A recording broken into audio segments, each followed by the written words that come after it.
नमस्कार दोस्तों, स्वागत है आपके अपने YouTube चैनल संस्कृत अड्डा पर। दोस्तों आज की जो वीडियो इसमें करने वाले हैं, आपका हरियाणा में जो टीचर एलिजिबिलिटी जो टेस्ट होगा, तो आपके एग्जाम के लिए महत्वपूर्ण क्वेश्चन आज की वीडियो में हम यहाँ पर लेकर आए हैं। सभी के सभी महत्वपूर्ण क्वेश्चन हैं और इनके अंदर से जो आपको एग्जाम में क्वेश्चन देखने को जरूर मिलेंगे। कल वाली वीडियो अगर आपने नहीं देखी थी तो उसे देख लीजिएगा, इस वीडियो के अंत में आपको मिल जाएगी। तो कल वाली वीडियो जो है उससे आगे के ही क्वेश्चन आज की वीडियो में हम यहाँ पर करने वाले हैं। तो कल क्वेश्चन आया था ये वाला, आचार्य विश्वनाथस्य काव्य लक्षणम। तो आचार्य जो विश्वनाथ है इनका काव्य लक्षण, अब चाहे आचार्य विश्वनाथ का है या अन्य आचार्य का है, सभी के सभी महत्वपूर्ण है, किसी का भी एग्जाम में आपको देखने को मिल सकता है। तो यहाँ पर अब बात करें आचार्य विश्वनाथ की, तो कौन सा था इनका, वाक्यम रसात्मकम काव्यम। तो ये वाला था इनका वाक्यम रसात्मकम काव्यम। और इसके अलावा आचार्य भामा का कौन से वाला था, शब्दार्थो संहितो काव्यम। तो ये वाला जो है आचार्य भामा का काव्य लक्षण है, शब्दार्थो संहितो काव्यम। आचार्य मम्मट का, इनका भी महत्वपूर्ण है, तद अदोषव शब्दार्थो सगुण अलंकृति पुनः कवापी। ये वाला जो है आचार्य मम्मट का काव्य लक्षण है। और आचार्य जो दंडी है इनका भी महत्वपूर्ण है, इनका कौन सा है, रमणीयार्थ व्यवच्छिन्न पदावली काव्यम।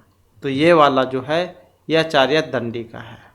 तो इनको आप याद रखिएगा, लिखना चाहते हैं तो कहीं पर आप इनको लिख सकते हैं, क्योंकि एग्जाम में आपको देखने को जरूर मिल सकते हैं।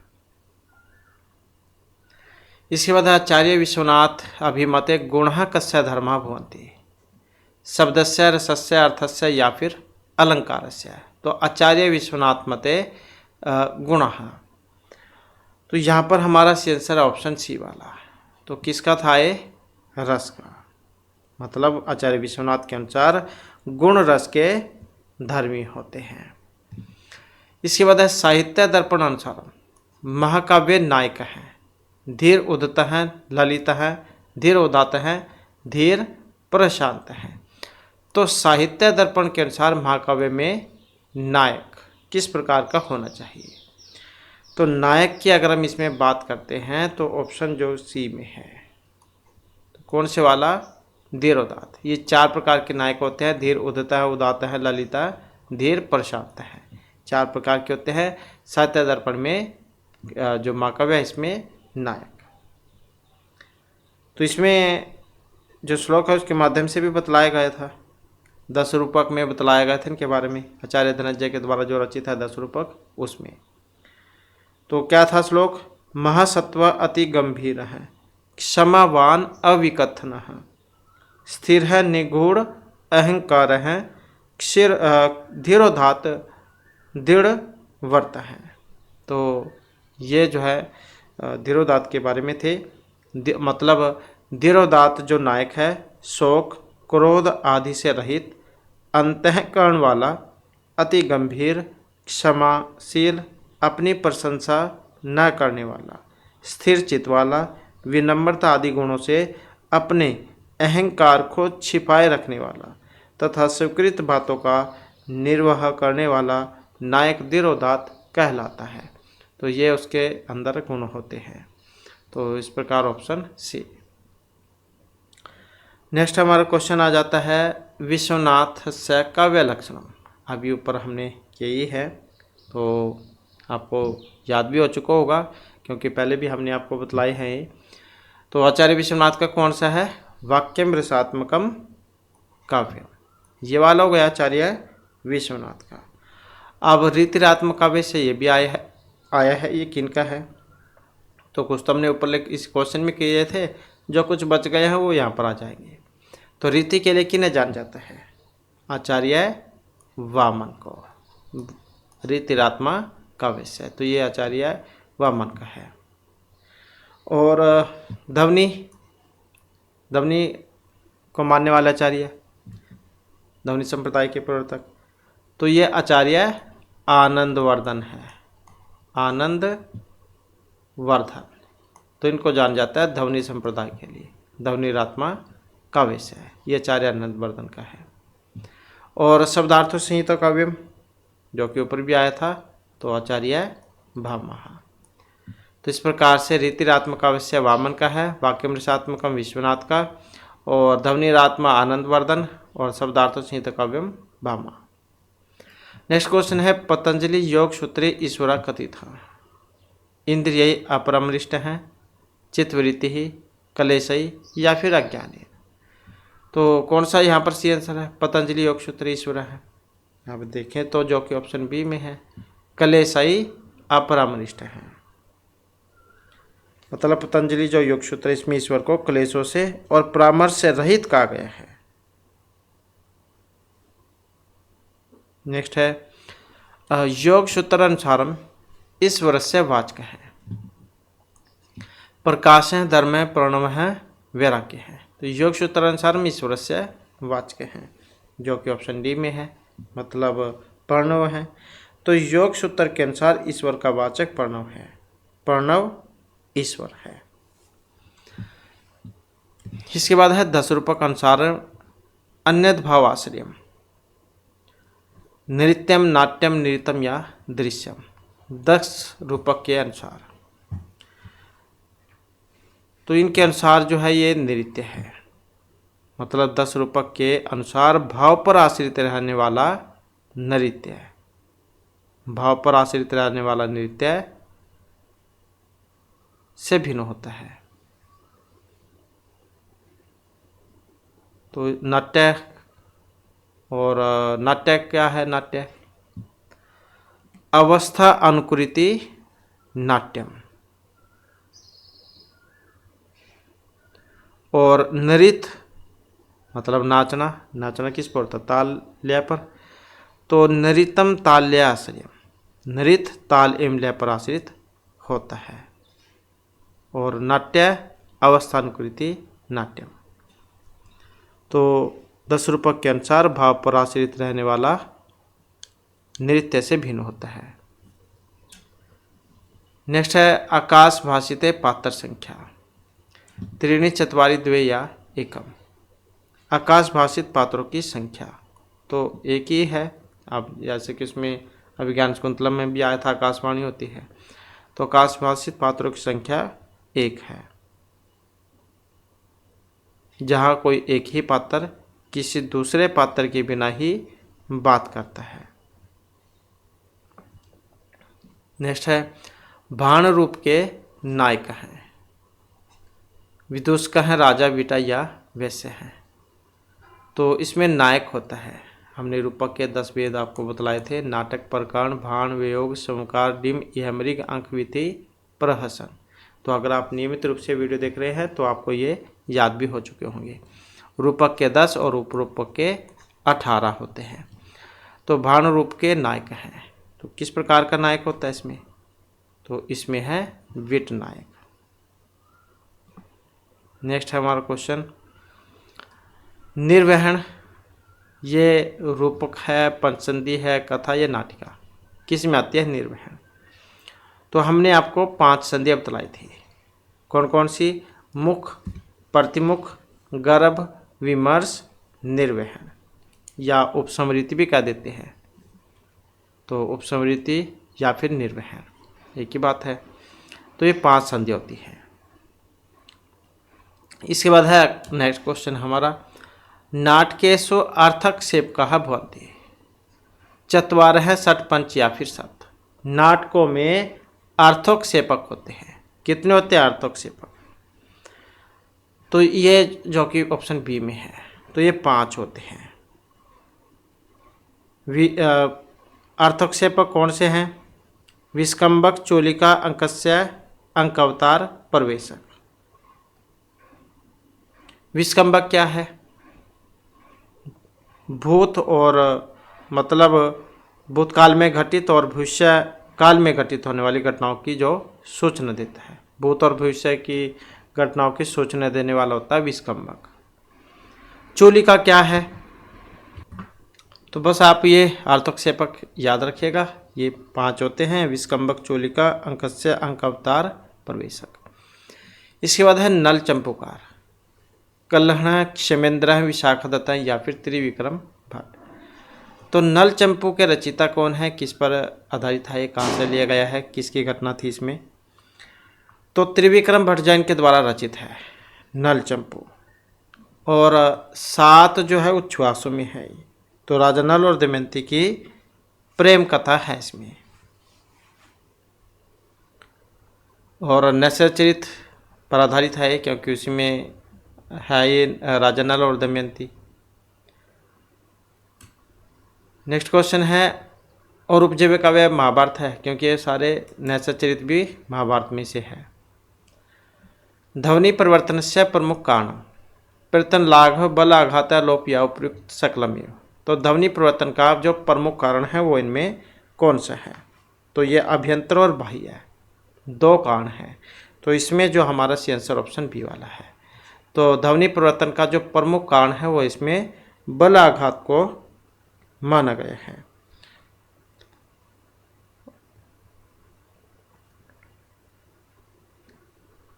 अभ्यंतर परिवर्तन इसमें भी किए थे हमने, उच्चारण स्थान में भी आ जाते हैं। उच्चारण स्थान की बात करें इसमें यतन 2 प्रकार के होते हैं, अभ्यंतर और बाह्य। अभ्यंतर 5 और बाह्य 11। और यहाँ पर अगर हम प्रयत्न लाघव मतलब ध्वनि परिवर्तन की बात करें तो इसका प्रमुख कारण यहाँ पर बलाघात था, है ये भी उसी के तरह ही। ध्वनि परिवर्तन के कारण 2 है, अभ्यंतर और बाह्य।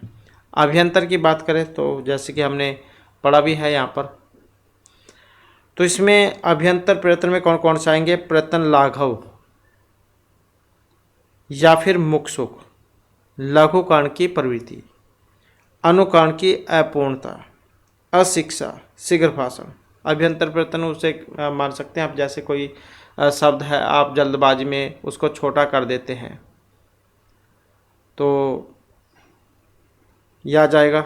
और बाह्य भौगोलिक प्रभाव, तो जैसे मतलब यूपी की थोड़ी सी भाषा अलग है, हरियाणा की अलग है, तो राजस्थान की अलग है, तो इसका भी प्रभाव पड़ता है। ये सारे बाह्य कारक हैं। भौगोलिक हो गया, सामाजिक एवं राजनीतिक परिस्थितियाँ, काल प्रभाव या स्वाभाविक विकास, लिपि दोष, सादृश्य।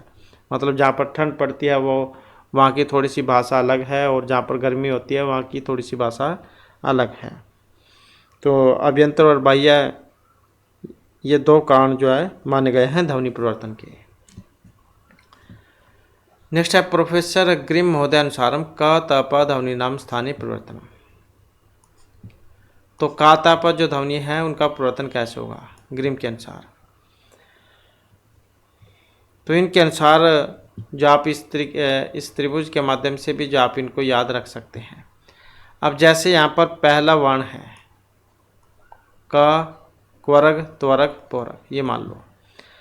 तो का को जब हम बदलते हैं, का को सेकंड में बदला जाएगा, का को खा में, ता को था में, पा को फा में, इस प्रकार से हो गया। अब जो यहाँ पर द्वितीय जो वर्ण है इसको भी हम चेंज कर लेंगे तीसरे वाले में, क ख गा, त थ दा, प फ बा, और ये फिर पहले वाले में चेंज हो जाएंगे। तो इस प्रकार से चलता है। तो यहाँ पर ग्रिम जो है इनके अनुसार क थ प ध्वनि नाम स्थानीय परिवर्तनम ख थ प भवति, मतलब ये दूसरे वाला होगा, का को का, ता को था, पा को फा। किन के अनुसार? ग्रिम के अनुसार। तो ये वाला है।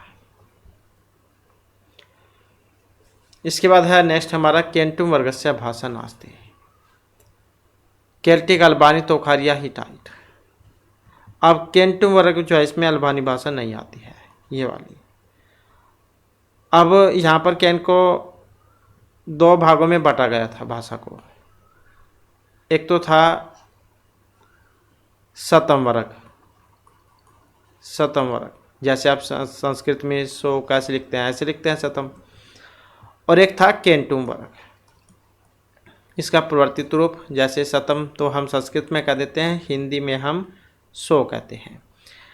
तो इस सतम वर्ग में कौन कौन से थे? भारतीय रानी, बाल्टो स्लाविक, अरमानी, अल्बानी। तो ये सारे सतम वर्ग में हैं, वो भी आप याद रखिएगा। और केंटुम वर्ग में कौन कौन से हैं? ग्रीक, केल्टिक, जर्मनिक, इटालिक, तोखारी, हिटाइट। ये सारे केंटू वर्ग में हैं।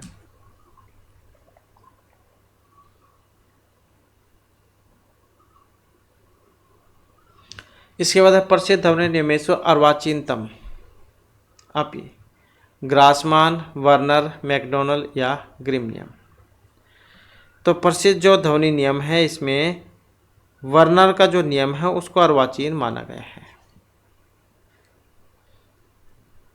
प्रसिद्ध जो ध्वनि नियम है इसमें तीनों आ जाते हैं, ग्रिम, ग्रासमान और वर्नर।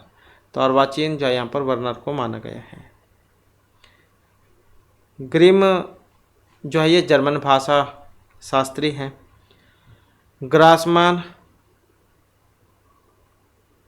ये भी जर्मन भाषा शास्त्री हैं। और वर्नर ये भी जर्मन भाषा शास्त्री हैं।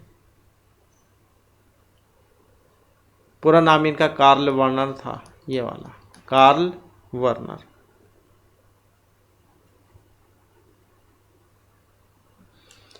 नेक्स्ट है मृच्छकटिकस्य नंदी पाठे कस्य देवस्य समाधि रक्षा प्रार्थिता। नंदी क्या होती है? जब आप जो नया काम शुरुआत करते हैं तो देवताओं की स्तुति, वो तो हो गई नंदी। और नाटक का अंत जब होता है वो होता है भरतवाक्य। तो नंदी पाठे कस्य देवस्य समाधि रक्षा, शंकर पर ब्रह्मण या सरस्वती ही। तो जो कि ऑप्शन 1 में है, मतलब शंकर से। तो इसमें मृच्छकटि का जो नंदी पाठ है इसमें शंकर भगवान से आप सब सभासदों की रक्षा करने की प्रार्थना की गई है। नेक्स्ट क्वेश्चन है हमारा अर्थतः पुरुषो नारी या नारी सार्थतः पुमान कस्य मुक्ति ही। चारुदत्त, मैत्री, शिकार या वसंत सेना।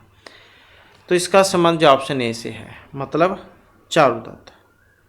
तो पुरुष और नारी सार्थतः पुमान, अर्थात धन ना होने के कारण ही पुरुष नारी तुल्य है, और जो नारी है वह धन ना होने से पुरुष के समान है। तो चारुदत्त का कथन था ये, तो ऑप्शन ए हो जाएगा इसमें। इसके बाद है मृच्छकटि के गुण शस्त्रे व इयम येन शस्त्रवंतापि निर्जितः कस्य इदम कथनम। सर्वलेख, माथुर, विट या रदनिका। तो यहाँ पर जो है इसका संबंध ऑप्शन रहेगा सी से। आप किन का था? ये विट का था। शस्त्र युक्त भी हम लोग गुण रूपी शस्त्रों के द्वारा जीत लिए गए हैं। तो ये श्लोक था इसमें।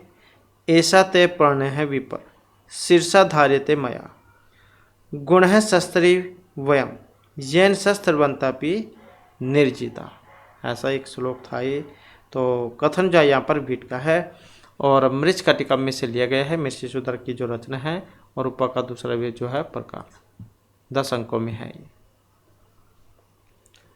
नेक्स्ट है अल्पक्लेश मरणम दारिद्र्यम अनंतकम दुखम इति वाक्यम कह कम प्रति कथ्यति। मतलब ये जो बात है किसने किसको कही थी और कहाँ से ली गई है, ये भी महत्वपूर्ण है।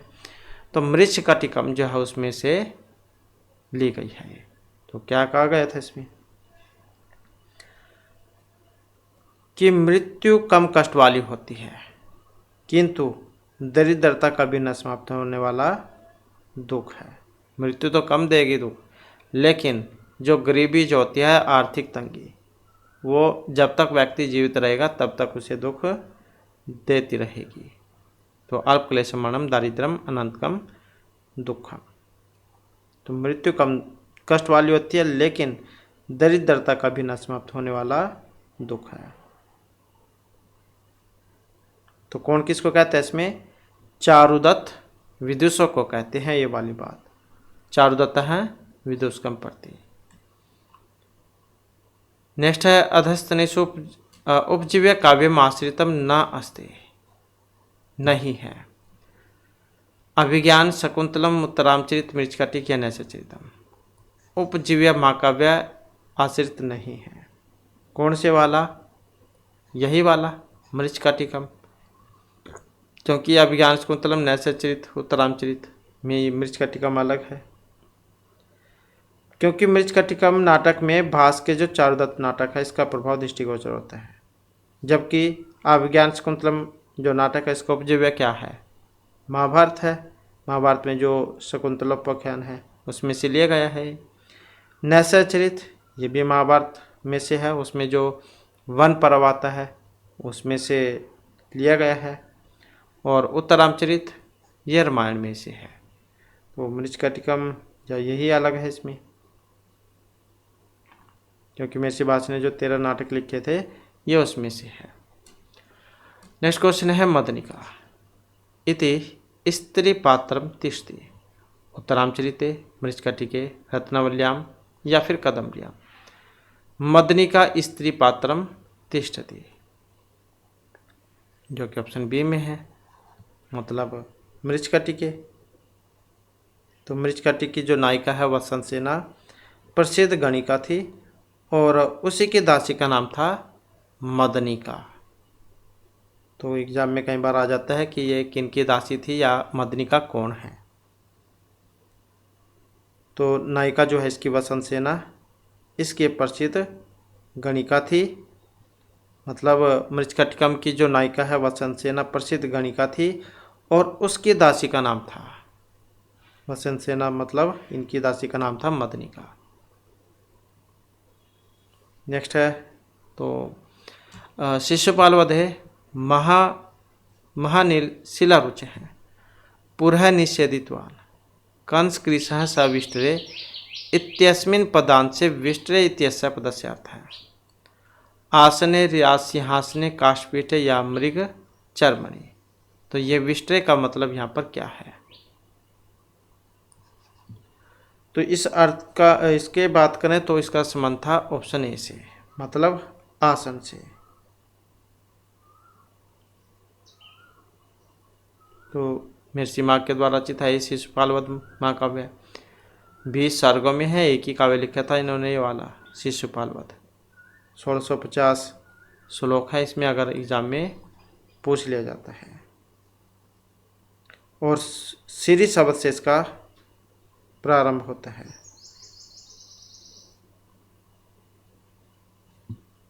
श्री है ये वाला जो शब्द है इससे होता है इसका प्रारंभ। नेक्स्ट है हमारा क्वेश्चन शिशुपाल वधस्य वर्णन अनुसारम तप्त कार्तस्वर भास्वर अम्र है, ये किन के बारे में कही गई थी? नारद है, ताराधीप, हिरण्यकशिपु या श्री कृष्ण है शिशुपाल वध में? तो ये जो यहाँ पर थी ऑप्शन सी में जो है, मतलब श्री कृष्ण जैन के बारे में थी ये, मतलब तपे हुए सोने के समान चमकते हुए वस्त्र वाले और पूर्ण चंद्र के लांछन की सी कांति वाले श्री कृष्ण हैं। तो ये कंप्लीट श्लोक था, उसके अंदर से जो है यहाँ पर लाइनें ली गई है। सहतप्त कार्तस्वर भास्वर अम्बर हैं। नेक्स्ट है शिशुपाल वधस्य प्रथम सर्गे प्रयुक्त छंद है। महत्वपूर्ण क्वेश्चन है, छंद भी आपको या देखने को जरूर मिलेंगे। आप चाहे तो उसमें श्लोक दे दिया जाए, पूछ लिया जाए कौन सा है इसमें छंद, तो किसी भी तरीके से आ सकता है। तो इसमें देखें तो ऑप्शन सी है, मतलब मालिनी,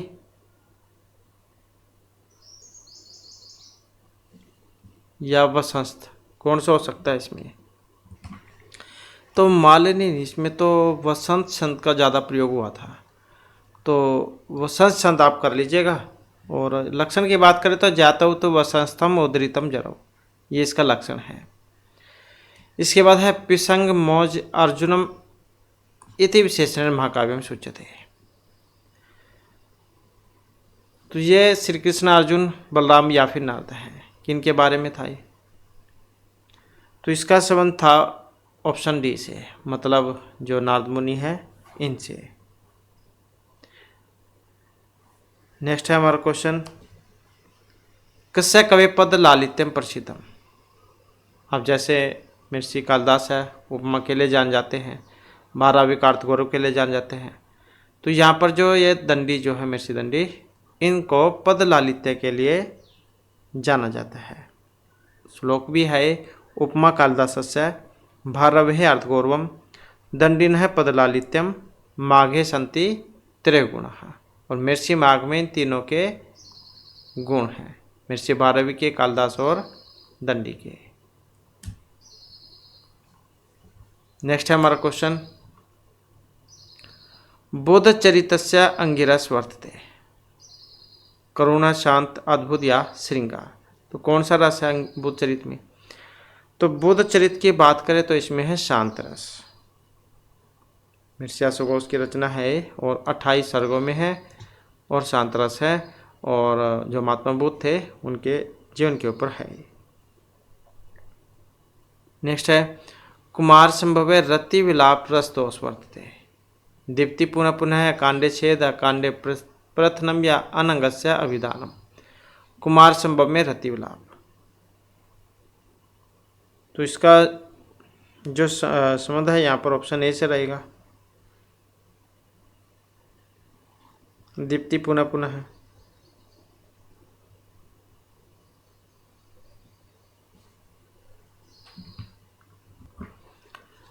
तो यहाँ पर दीप्ति पुनः पुनः इस कारण से है क्योंकि इस रस की अभिवृद्धि हुई थी इसमें, तो इसी कारण से रस दोष था। अब जैसे कांडे प्रथनम है ये वाला, बिना अवसर के रस वर्जन, जैसे वेणिसंहार के द्वितीय अंक में अनेक वीरों के विनाश का प्रसंग होने पर भी भानुमति के साथ दुर्योधन के श्रृंगार का वर्णन करना, तो वो हो गया रस दोष। एक जगह तो या रोना धोना हो रहा है और दूसरी तरफ या किसी के श्रृंगार के बारे में हो रहा है, मतलब प्रेम लीला चल रही है, तो ऐसा ठीक नहीं है, तो रस दोष है यहाँ पर। और अकांडे छेद, बिना अवसर के रस विच्छेद, जैसे वीर चरित नाटक के द्वितीय अंक में राम तथा परशुराम के युद्ध उत्साह में अवच्छिन्न रूप से प्रवृत्त होने पर राम की सूक्ति में कंकण मोचन के लिए जाता हूँ, तो ये वाला। और अनंग हो गया, रस के अनुपकारक का वर्णन, जैसे राजशेखर कृत कर्पूर मंजरी। नायिका तथा अपने द्वारा वर्णित वसंत वर्णन का अनादर करके बंधी द्वारा वसंत वर्णन की राजा द्वारा प्रशंसा, तो ये भी रस दोष है। नेक्स्ट है, अशोक घोष रचित सुंदरनंद महाकाव्य कतिषु सर्गेषु निबद्धम। तो अशोक घोष सुंदरनंद, सारिपुत्र प्रकरण और बुद्धचरितम, ये 3 लिखे थे इन्होंने। तो कितने सर्गों में था ये? तो बुद्धचरित जो है 28 सर्गों में है, तो जो कि यहाँ पर ऑप्शन बी में है। तो बुद्धचरित में कितने हैं? 28। सुंदरनंद में कितने हैं? 18। तो सारिपुत्र तो उपलब्ध नहीं है, तो ना ही उसके बारे में एग्जाम में पूछा जाता है, तो ज़्यादातर जो है ये बुद्धचरित के बारे में एग्जाम में पूछा जाता है। नेक्स्ट है, 10 कुमार चरित्र कथानकस्य मूल स्रोत वर्तते, स्कंद पुराणम, बृहत कथा मंजरी, महाभारत रामायणम। तो 10 कुमार चरित्रस्य कथानकस्य मूल स्रोत हैं, तो मूल स्रोत की बात करें तो ये बृहत कथा मंजरी है।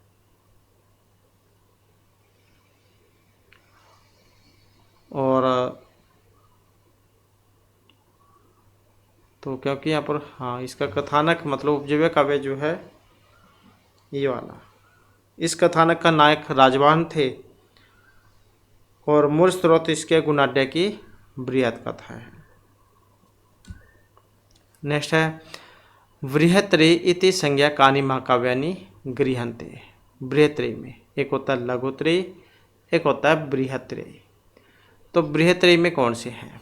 बृहत्त्रयी की बात करें तो इसमें किरातार्जुनीयम, शिशुपालवधम, नैषधीयचरितम, ये तीनों आ जाएंगे।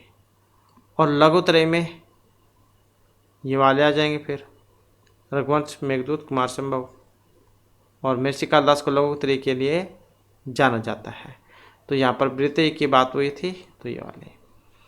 इसके बाद कूटनीति प्रधान नाटकम, अभिज्ञान शाकुंतलम, मुद्राराक्षस, उत्तरामचरित, वेणुसंहार। कूटनीति वाला कौन सा नाटक था? तो कूटनीति वाला जो था इसमें ये मुद्राक्षस था, जो कि ऑप्शन सी में है। तो इसमें नायिका और जो विदूषक है इनका अभाव है। और मेरे से जो विशाखदत्त है इनके द्वारा रचित है ये मुद्रा राक्षसम। नेक्स्ट है रत्नावली नाटकाय स्वरूपम वर्तते। अब नाटक प्रकरण मिश्रित स्वरूपम, भांड डिम्यो मिश्रित स्वरूपम, प्रकरण समकार्यो मिश्रित स्वरूपम, या फिर सट्टक और प्रहसनियो मिश्रित स्वरूपम। तो नाटिका का स्वरूप कौन सा है? तो जो कि ऑप्शन 1 में है, नाटक प्रकरणियों मिश्रित स्वरूपम। और ये जो यहाँ पर रत्नावली जो है ये नाटिका है, और जो नाटिका होती है उसमें हमेशा 4 अंक होते हैं। तो हर्षवर्धन जो है इनके द्वारा लिखी गई है। तो नायक इसमें महाराज उदयन और नायिका रत्नावली है। नेक्स्ट है रत्नावली नाटिका नायक है। अब जैसे कि अभी हमने ऊपर बात ही की थी, तो इसमें नायक कौन है? 4 प्रकार के नायक होते हैं ये वाले। तो रत्नावली नाटिका में जो उदयन है ये धीर ललित प्रवृत्ति के हैं। कौन से? धीर ललित कोटि के। और धीर उदात इसमें राजा दुष्यंत आ जाएंगे। अभिज्ञान शकुंतला वाले जो नायक है राजा दुष्यंत ये वाले। और धीर उदत्त में वाले आ जाएंगे जो भीम है वीरसंहार में धीर उदत्त नायक में वाले। नेक्स्ट है सूर्य सम्यात किम भवति। भुवन ज्ञानम नक्षत्र पर शरीर या विप्रकृष्ट ज्ञानम। सूर्य संयम्यात, तो सूर्य में संयम करने से योगी को सभी लोकांतर अर्थात सभी 14 भुवनों का ज्ञान हो जाता है। तो भुवन ज्ञानम सूर्य सम्यात, तो सभी जो भुवन है मतलब लोक इनका ज्ञान हो जाता है। नेक्स्ट वेणुसंहार नाटक से रचिता। किनका है वेणुसंहार? तो भट्टनारायण का है वेणुसंहार, क्योंकि महर्षि भारवी के तो किरातार्जुनीय में है एक ही काव्य। और महर्षि कालिदास का विक्रमोर्वशी या कालिदास अभिज्ञान शकुंतलम कह लो आप।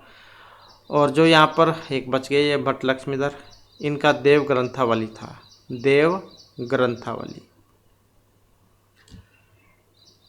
इसके बाद है उत्तरामचरितस्य। कश्मीर अंक के भरत आश्रम से उल्लेख है उत्तरामचरित के अंक में, प्रथम द्वितीय तृतीय या चतुर्थ में। 7 अंकों में है उत्तरामचरितम। महर्षि भवभूति की रचना है, करुण रच में है। तो इसमें भरत आश्रम का उल्लेख हुआ था। कौन से वाले में हुआ था ये? तो इसमें ही हुआ था जो कि ऑप्शन सी में है, मतलब जो चतुर्थ अंक है।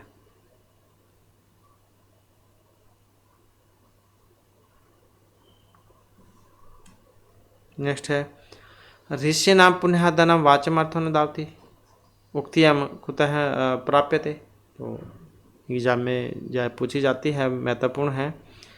तो कहाँ से ली गई है या फिर क्या इसमें कहा गया था? तो इसका तो संबंध था ऑप्शन ए से, उत्तरामचरित जो उसमें से ली गई है कि लौकिक सज्जनों की वाणी तो अर्थ का अनुसरण करती है, लेकिन जो प्राचीन महर्षियों की वाणी के पीछे अर्थसम चलता है। आपने उसमें फिल्म नाटक में भी देखा होगा, ऋषि मुनि जैसा श्राप दे देते थे सारी घटना वैसी होती थी। या अभिज्ञान शकुंतलम में लगा लो, दुर्वासा ऋषि ने शकुंतला को श्राप दे दिया था और फिर उसका उपाय भी बतला दिया था कि ऐसे ऐसे होगा। तो इसमें वही बात कही गई है कि जो प्राचीन जो ऋषि थे वह सिद्ध होते थे, सिद्ध पुरुष होते थे, वे जो कुछ कह देते थे वैसी सारी घटना होती थी, वाणी के पीछे अर्थ स्वयं चलता था। लेकिन आज वाले देखे होंगे आपने बाबा कितने फिरते हैं, तो कहते कुछ हैं और होता कुछ भी नहीं। तो लौकिक सज्जनों की वाणी तो अर्थ का अनुसरण करती है, लेकिन प्राचीन महर्षियों की वाणी के पीछे अर्थ स्वयं चलता है। नेक्स्ट है कादम्बरी ग्रंथस्य स्वरूपम। गद्य पद्य या खंड काव्य है। तो इसका संबंध किससे है? ऑप्शन ए वाले से हो जाएगा, मतलब गद्य काव्य है, महर्षि बाणभट्ट की रचना है और 2 खंड में बटी हुई है भी पूर्वार्ध उत्तरार्ध में, क्योंकि पूर्वार्ध भाग तो महर्षि बाणभट्ट स्वयं लिखते हैं। फिर इनकी मृत्यु हो जाती है, ग्रंथ आधा रह गया।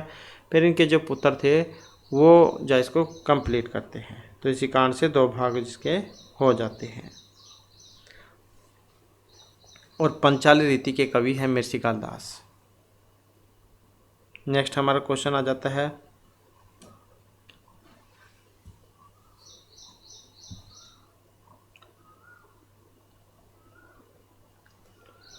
क्वेश्चन है राज्य विस्विकार तंद्रा पर्दा राज्य लक्ष्मी सुक्ति उद्धृतास्ते।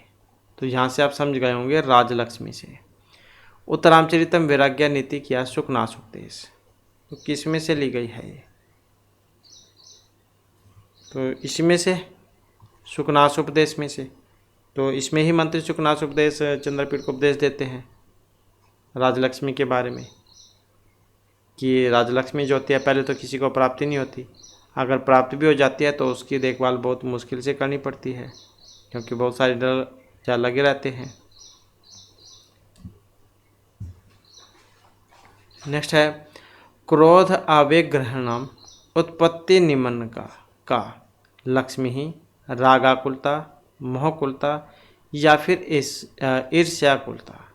क्रोध आवेग ग्रहणम, तो यहाँ पर जो इसका संबंध था ऑप्शन ए से था, मतलब लक्ष्मी से। तो इसमें सुखनास उपदेश में युवराज चंद्रपीड़ के यौवराज्याभिषेक के समय मंत्री सुखनास के द्वारा लक्ष्मी एवं यौवन के विषय में सारगर्भित उपदेश दिया गया है। इसके बाद है बाणभट्ट विषय बाण है तो पंच बाण है तो बाण है इति उक्ति। तो महर्षि बाणभट्ट के तो है, ये नाम से भी आपको पता लग जाएगा, लेकिन कहने वाले इनमें से कौन है? तो ये कथन जो है ये जयदेव का है, जो कि ऑप्शन बी में है। नेक्स्ट है काव्य विदासु कादम्बरी प्रउच्यते आख्यायिका चंपू उपन्यास कथा। तो काव्य विदाओं में कादम्बरी क्या है? तो कादम्बरी क्या है? कथा है। नेक्स्ट है अप्रणाम उपशम दारुण मद है धनलक्ष्मी पराक्रम या विद्या। ये किन के बारे में था? तो इसका जो संबंध है ऑप्शन सी से है, मतलब जो राजलक्ष्मी थी उनके बारे में था। जब सुखनास उपदेश देते हैं चंद्रपीड़ को तो उस समय सारी बातें बतलाते हैं इनके बारे में, कि धन संपत्ति का जो ये मद जो होता है मोह, वो अंतिम अवस्था में भी शांत न होने वाला होता है। नेक्स्ट है किरातेन कस्य शासन व्यवस्था प्रशंसा कृता। श्री कृष्ण युधिष्ठिर सुयोधन या कर्ण। तो किरात जो थे इन्होंने शासन व्यवस्था की प्रशंसा की है, और यहाँ से भी आप समझ गए होंगे किरात अर्जुनियम। तो किन की प्रशंसा की गई थी इसमें? तो इसमें की गई थी सुयोधन की। सुयोधन कौन है? दुर्योधन।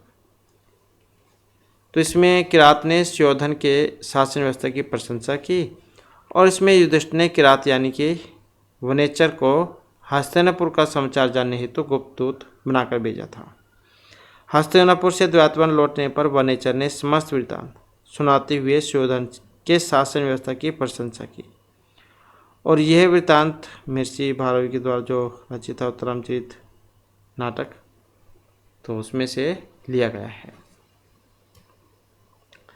नेक्स्ट है असमृतांग निश्चिता इव ईश्वर श्लोकांश कोता उदरित है रघुवंश अभिज्ञान शकुंतलम किरात अर्जुनी में शिशुपाल वध। ये कहाँ से लिए गए हैं? तो इसका संबंध है किरात अर्जुनियों में से। क्या कहा गया था इसमें? दुष्ट लोग जो होते हैं, धूर्त लोग, बिना ढके हुए अंगों वाले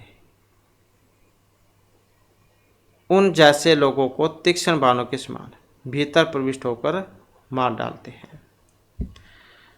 और कथन किन का था ये?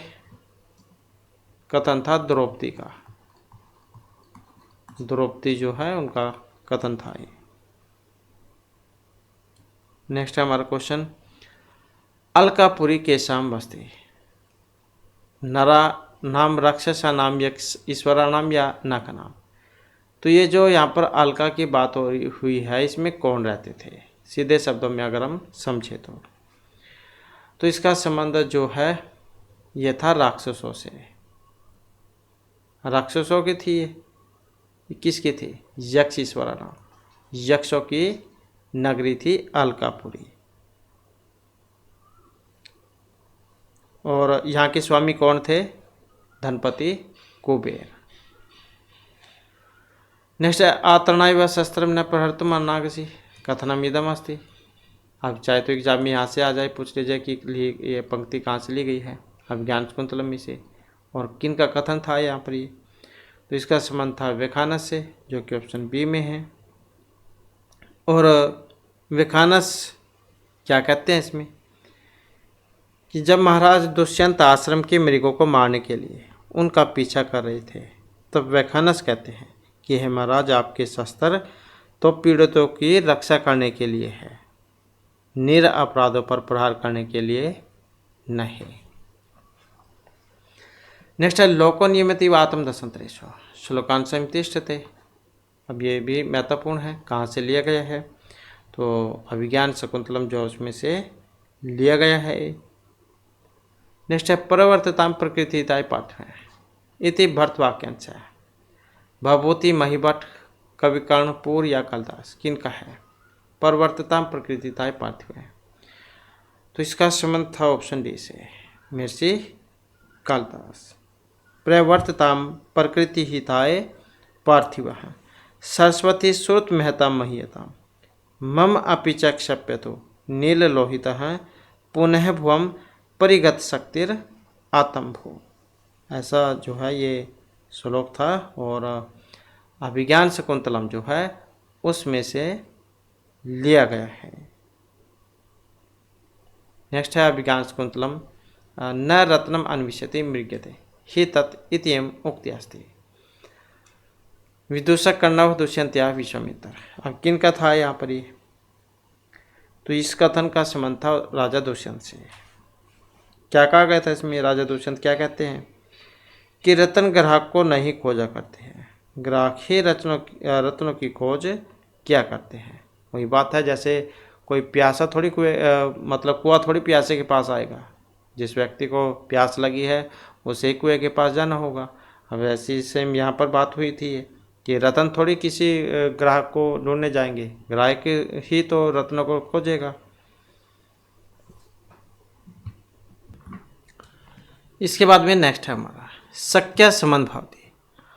अब जो शक्य, इसका संबंध व्यंजना लक्षणा शक्ति तात्पर्य है, किससे था? तो शक्य संबंध लक्षणा मतलब शक्ति का जो संबंध है ये लक्षणा से है, और इसमें लक्षण भी बतलाए गए थे इसके। कौन से? मुख्यार्थवादे तद योगे रूढ़ितो अर्थ प्रयोजनात् अन्य अर्थ लक्ष्यते यत् सा लक्षण आरोपित क्रिया। मतलब मुख्यार्थ का बाद होने पर उस मुख्यार्थ के साथ लक्ष्यार्थ अथवा अन्यार्थ का संबंध होने पर तथा रूढ़ि अथवा प्रयोजन विशेष से जिस सब शक्ति के द्वारा अन्यार्थ लक्षित होता है, तो शब्द का वह आरोपित व्यापार लक्षणा कहलाता है। और ये लक्षणा जो है 6 प्रकार की होती है, जो कि आचार्य मम्मट जो उन्होंने बतलाई थी। तो और उन्होंने फिर आगे लक्षणा को 2 जो भाग है उसमें बांटा था, उपादान लक्षणा और लक्षण लक्षणा। उपादान लक्षणा का उदाहरण था कुंताः प्रविशन्ति, और लक्षण लक्षणा का उदाहरण था गंगायाम घोष है। नेक्स्ट है काव्य प्रकाशस्य मंगलाचरणे जयति इति पदेन अयम अर्थ आक्षिप्यन्ते।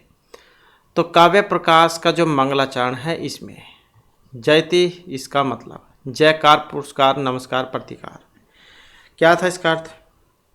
नमस्कार है, जो कि ऑप्शन बी में है। नेक्स्ट है आचार्य मम्मट अनुसारम काव्यस्य प्रयोजनानि। काव्य के प्रयोजन, ये एक लंबा अच्छा क्वेश्चन है, ये बड़ा क्वेश्चन है, ऐसे टाइप कह सकते हैं आप। तो यहाँ पर काव्य के जो प्रयोजन है वो 6 प्रकार के होते हैं, जो कि ऑप्शन डी में है। तो पूरा ये भी श्लोक है और फिर आगे इनकी व्याख्या है। काव्यम्यस्य अर्थकृते व्यवहारविदे श्वेतरक्षते सद्यः परिनिर्वृत्ते और कांता समत्योपदेशुचे। तो इस प्रकार से 6 प्रयोजन जो है बतलाए गए हैं। तो ये इनकी व्याख्या है। इस क्वेश्चन को अगर आप पढ़ना चाहते हैं तो हमारी पुराने वाली वीडियो में जो आपको मिल जाएंगे। नेक्स्ट है, क्योंकि अगर आप यूजीसी नेट की भी अगर आप तैयारी कर रहे हैं तो क्वेश्चन उसके लिए भी महत्वपूर्ण है और उसमें या फिर इनके अंदर से ही पूछा जाता है, तो इसके लिए आपको पूरा क्वेश्चन जो पता होना चाहिए। इसके बाद है शवचित्रम वाच्यचित्रम अव्यंग्यम काव्यम मध्यम आवर उत्तम या उत्तमोत्तम। शवचित्रम वाच्यचित्रम अव्यंग्यम, तो इसका संबंध किससे था? अब हमने कल वाली वीडियो में बताया था आपको, आचार्य मम्मट ने काव्य के 3 प्रकार बतलाए थे, उत्तम, मध्यम, अधम काव्यम। तो ये सब चित्र वाचित्र अव्यंग्यम किसका था? तो आवर जो है आवर काव्य निमन अधम काव्य, तो ये इसी का था।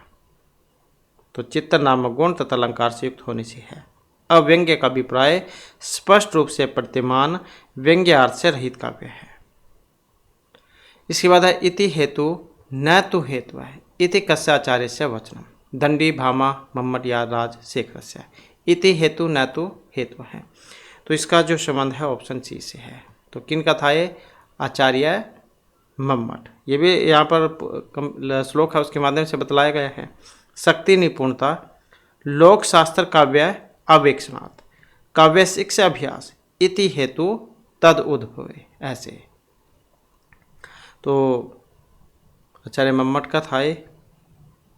नेक्स्ट है आचार्य मम्मट अनुसारम आयुर्घृतम प्रयोग अस्ति शुद्ध सारोप लक्षण लक्षणा शुद्ध साध्यावसाना शुद्ध सारोप उपादान या शुद्ध अवसान उपादान लक्षणा। तो आचार्य मम्मट अनुसारम आयुर्घृतम, तो आयुर्घृतम का संबंध था ऑप्शन ए वाले से, शुद्ध सारोपा लक्षण लक्षणा से। आयु घृतम मतलब घी जो है आयु है। नेक्स्ट है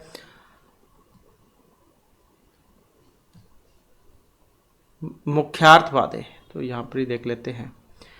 रूपक अलंकारस्य प्रमुख विशेषता। तो रूपक जो अलंकार है इसकी विशेषता कौन सी है? प्रकृत अपकृत में भेद को ना, प्रस्तुत अप्रस्तुत, मतलब क्या है यहाँ पर इसका जो लक्षण जो होता है तो वह बतलाना है इसमें। तो रूपकमय भेदो या उपमान उपमेय ऐसे ही होता है। तो प्रस्तुत अप्रस्तुत में अभेद का होना।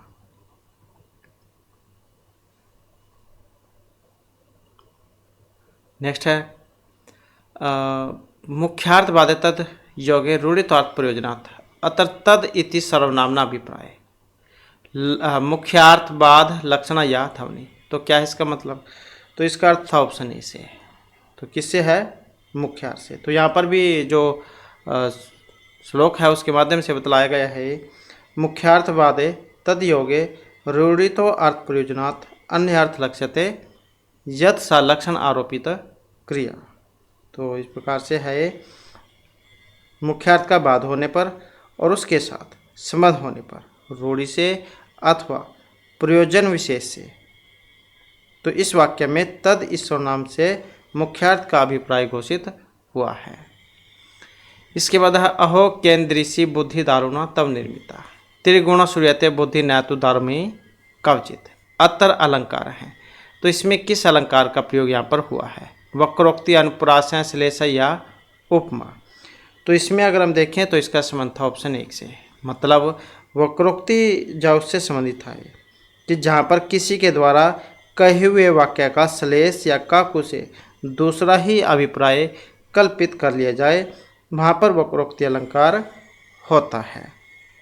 और किन्हें जान जाता है वक्रोक्ति के लिए? आचार्य कुंतक को।